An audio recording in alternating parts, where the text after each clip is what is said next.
This is Jonathan Agarfield for Pro Boxing Fans. We're here in Leeds. It's Ebanie Bridges world title fight this weekend against Cecilia Roman. Ebanie, how are you finding Leeds?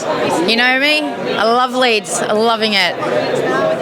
Big fight once again, the world title. I want to go back to a podcast I listened to, James English, where you told your story. Shout out to James English. You said the sort of proudest achievement for you was when you did your degree and you got that. Would this top it, winning a world title? Yes. Yeah, I think it will. Yeah.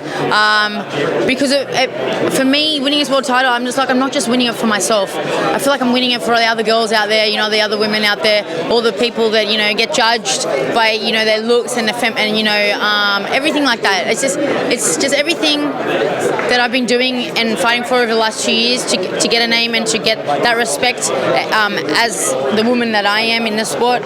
That belt's going to just finalise that and stamp it. You also said that everything happens for a reason, and that's sort of a mantra you live by. Is that something you take into your boxing career as well? Yeah, 100%. Yeah, definitely. I mean, even in my boxing, and that kind of comes from my boxing career, where I've really noticed, a lot of things that have gone down, a lot of letdowns, a lot of heartbreaks haven't happened at that time, and then something better has come along. For example, when I was supposed to fight Rachel Ball for the world title, I hurt my shoulder, so 2 weeks out, I had to call the fight off. Devastated. But then what happened? My debut became this Shannon Courtney fight, my UK debut. Sorry, So it happened because that was meant to be my debut, not the Rachel Ball fight. Do you know what I mean? It's just a bit example. But yeah, so I'm rambling. Roman's obviously an experienced fighter. Where do you rank her compared to the other champions in the division? I think she's the best in the division. Definitely the most experienced. Look, she's defended her belt 7 times. You know what I mean? She's been reigning champion for 5 years. All the others they just got the belt. You know what I mean? Or they've had it for a year, or something like this. So for me, I think that experience and being a champion for so long, being able to defend, I think that's a good sign of a champion and a good fighter. But yourself as well, your experience having fought for a world title fight before against Shannon Courtney, what do you take from that fight heading into this one? Not much. I did the 10 rounds. It was a good fight. Obviously experience doing 10 rounds. For me, it's just that, that fight was done on obviously short notice, but I still felt I did really well in that fight for a period that I am. But I'm that fight, but better. I'm the same fighter, but I'm better. I'm more polished. Every fight that goes past, every, week, every training session, every spar, I get better and better. So you're just going to see a better Ebanie.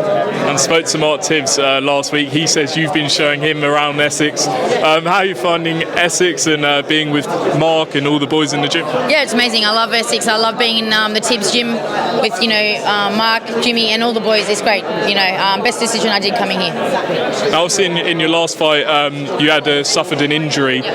Do you think we'll see an even better Ebanie Bridges from that fight? That was probably my worst performance, but I still won with one hand. And I do believe that, I know there's a lot of people saying, whatever. Please watch that fight, turn the comms off, and actually watch the fight. Who's getting pushed around the ring and whatever. But I'm just going to be a lot better this time, because that was by far probably my worst performance. I know all your focus is on Roman on Saturday night, but obviously people will talk about the Shannon Courtney rematch, the Jamie Mitchells. Are these fights that you want if you were to get past Roman? I want whatever fight makes sense, but my first focus is Cecilia. And 2 quick ones. Eddie Hearn has put you on a lot of cards recently, obviously gave you the world title shot, giving you another one. What do you make of what Eddie Hearn's done for your career, especially recently? And obviously you've done a lot yourself in terms of building your profile. Yeah, he hasn't given it to me. I mean, he hasn't really given it to me. I've worked for it. Yeah. But I'm just lucky that I am on a platform where he can, make these fights happen. Eddie's great for women's boxing. He's great for me. And I appreciate everything that him and Matchroom do. They believe in me. And he just wants to put on good fights. And it's a good fight. It's a good fight. And just finally, a big fight. I just want to ask you, outside of yourself, April 23rd, we got Tyson Fury against Dillian Whyte. How do you see that fight go? Fury's slick. I think if Dillian can land a clean punch on him, he could roll him. But I really see Fury winning that fight. I think he's the boxing skills, and even now that he shows that power against Deontay, he's got it all. final message to the Leeds fans. They came out for you before in the stadium. They're going to come out again. I think you're co-main event. Yep, co-main. So any message to them and everyone else tuning in? I will see you all on Saturday, and the new and Leeds represent. Please. Great, Ebanie, best of luck.